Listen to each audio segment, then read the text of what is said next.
Halo guys, assalamualaikum warahmatullahi wabarakatuh. Ketemu saya lagi di channel Dapur LS. Di video kali ini aku mau berbagi tips cara produksi kerupuk nasi agar sukses dan pemasarannya pun juga bagus dan kemasannya pas untuk dikemas per kilonya berapa ya guys. Simak videonya agar tidak gagal paham dan semoga video ini bermanfaat buat teman-teman yang mau usaha kecil-kecilan modalnya tidak besar. Terima kasih.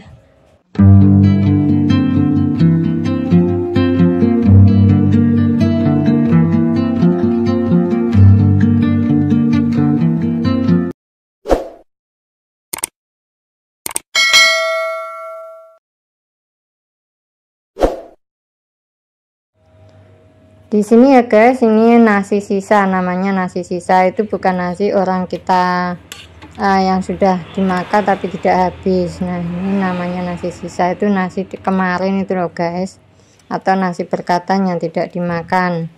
Nah, ini selanjutnya aku siapkan beras dan rebus air agar mendidih untuk pembuatan nasi baru.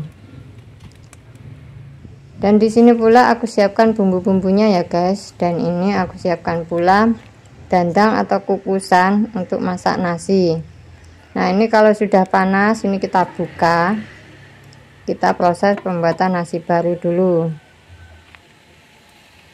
Nah, ini nanti aku prosesnya kurang lebih sama nasi sisa itu kurang lebih 1,5 kilo itu enggak ada ya guys. Enggak, kurang lebih hampir 1,5 kilo lah. Ini kalau dandangnya penuh itu kurang lebih 1,5 kilo. Tapi karena ini enggak lebih, ya enggak ada 1,5 kilo. Nah, setelah itu kalau berasnya itu sudah keras, ini saya guyur sama air panas tadi yang sudah mendidih ya guys. Nah, untuk takarannya ini biasanya saya masak itu airnya saya guyur sampai berasnya itu terendam.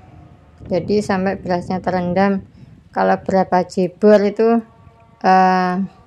nggak selalu sama ya. Yang penting itu berasnya itu terendam. Setelah itu kita tutup, tunggu sampai matang. Nah, ini kalau sudah matang, ini sebagian saya kurangi dulu untuk dimakan sendiri ya, dimakan di rumah, enggak untuk kerupuk nasi. Selanjutnya yang sisa nasi tadi ini saya kukus dulu, saya panaskan dulu kan, karena tadi enggak panas ya. Jadi untuk pembuatan kerupuk nasi itu harus panas dulu untuk biar apa ya, untuk menguleninya itu lebih mudah. Nah, ini kurang lebih kalau dandangnya ini penuh itu 1,5 kilo ya guys. Karena ini enggak penuh berarti enggak ada 1,5 kilo. Nah, ini saya sekalian untuk mengukusnya, untuk rasa bawang itu bawangnya saya masukkan atau saya masukkan sama kukus. Saya kukus bareng. Jadi saya kukus bareng, dibumbui gitu loh guys. Jadi bumbunya itu matang atau baunya itu nanti kerasa. Nah, ini untuk sisa bumbunya saya tambahkan air dan aku guyur sama nasinya. Kalau sudah kerasa merata, ini saya kukus sampai matang atau sampai tanak. Nah, kurang lebih segini ya guys. Nah, ini saya siapkan 1 kilo tepung. Tapi ini nanti enggak habis ya, yang terpakai cuma 0,5 kilo. Nah, itu ada garam sama kaldu bubuk. Nah, dan ini peralatan yang saya pakai, solet, ada centong dan kayu. Nah, setelah itu ini aku masukkan bumbu-bumbunya. Kaldu bubuknya ini saya pakai 2 bungkus ya guys, karena ini enggak penuh, embernya enggak penuh, saya pakai 2. Tapi kalau teman-teman pakai 3 juga enggak apa-apa. Nah, ini saya tambahkan garam. Garamnya itu secukupnya saja sambil dicampur agar kecampurnya itu merata. Nanti juga dicampur atau diadon. Oh ya guys, buat teman-teman yang baru saja menonton dan menemukan channel ini, bantu di like dan subscribe ya. Klik juga notifikasinya agar tidak ketinggalan video-video terbaru dari Dapur RWS. Dan buat teman-teman yang sudah support channel ini, saya ucapkan terima kasih banyak. Semoga video-video saya bermanfaat buat kalian semua. Dan semoga diberikan kesehatan dan umur yang barokah. Amin amin ya rabbal alamin. Selanjutnya ini aku tambahkan tepung. Nah ini nanti tepungnya kurang lebih itu yang saya pakai itu 1,5 kilo, jadi nggak ada 1 kilo. Dan yang 1 on itu untuk kurang lebih untuk taburannya itu 1 on. Nah di sini saya siapkan ini alat penjelon atau alat mengadon ya. Ini saya pakai kayu. Jadi saya pakai kayu atau kalau di Jawa itu namanya tetel. Nah kurang lebih adonannya itu seperti ini ya, sudah pulen, kalau namanya pulen seperti ini. Nah ini aku siapkan sedikit demi sedikit tuh buat taburan, jadi agar yang di luar itu bentuknya tetap bagus atau enggak, tetap bagus lah dan enggak lengket. Nah ini aku pakai ukuran itu 1 centong atau 2 centong ya, sesuaikan saja sama teman-teman. Nah ini saya pakai per centong-centong saja, dan saya nggak pakai ukuran apa-apa, ini langsung digulung-gulung seperti ini. Gunanya tepung itu agar tidak lengket ya teman-teman, jadi untuk mengurangi lengket. Nah ini kalau sudah dicetak ini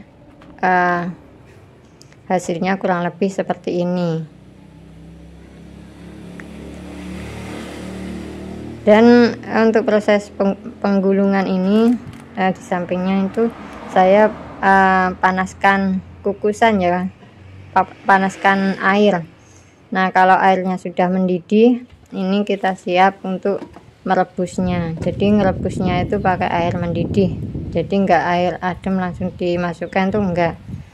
Jadi ini langsung dimasukkan ke air mendidih, dan nanti kalau sudah matang atau sudah tanak, jadi masaknya harus tanak ya teman-teman, agar hasilnya yang dalam itu enggak mentah atau nanti pas waktu pemotongan itu enggak rusak, enggak gampang rusak. Nah kurang lebih ditata seperti ini agar isinya itu banyak dan matangnya itu merata ya teman-teman. Dan ini dimasak kurang lebih itu sesuaikan sama apinya atau yang penting matang saja guys, jadi nggak ada takaran. Nah kalau sudah matang ini siap diangkat, dan cara mengangkatnya pun juga hati-hati agar tidak mencolot atau tidak lompat, karena ini lentur dan apa ya, gampang meleset gitu loh guys. Karena saya pakai alatnya manual, pakai centong, nah itu kayak meleset gitu, soalnya ini lentur dan gampang loncat. Dan juga hati-hati karena sama air panas, jadi kalau kena air panas kan juga nggak enak, sakit. Dan nanti dijemur seperti ini, kurang lebih ini seharian tuh sudah asat ya. Nah kalau sudah asat, dan yang ini kerupuk yang sudah dipotong ya. Nah ini lanjut kita masukkan di kulkas. Di kulkas itu kurang lebih 1 malam, yang penting keras saja. Nah kalau untuk dipotong sama pisau nggak perlu sampai keras, nggak apa-apa, itu masih bisa dipotong. Nah ini kalau pakai alat saya ini harus adonan atau bahan yang dipotong itu harus keras, jadi hasilnya itu bagus kurang lebih. Dan ini pisaunya ini bisa diatur ya, jadi tipis atau tebalnya itu bisa diatur, sesuaikan sama selera masing-masing. Kalau di tempat saya itu kurang lebih nggak tebal-tebal banget, tapi kalau adik saya sukanya yang tebal-tebal karena kerasa gurihnya katanya. Nah, kurang lebih caranya motong itu seperti ini ya.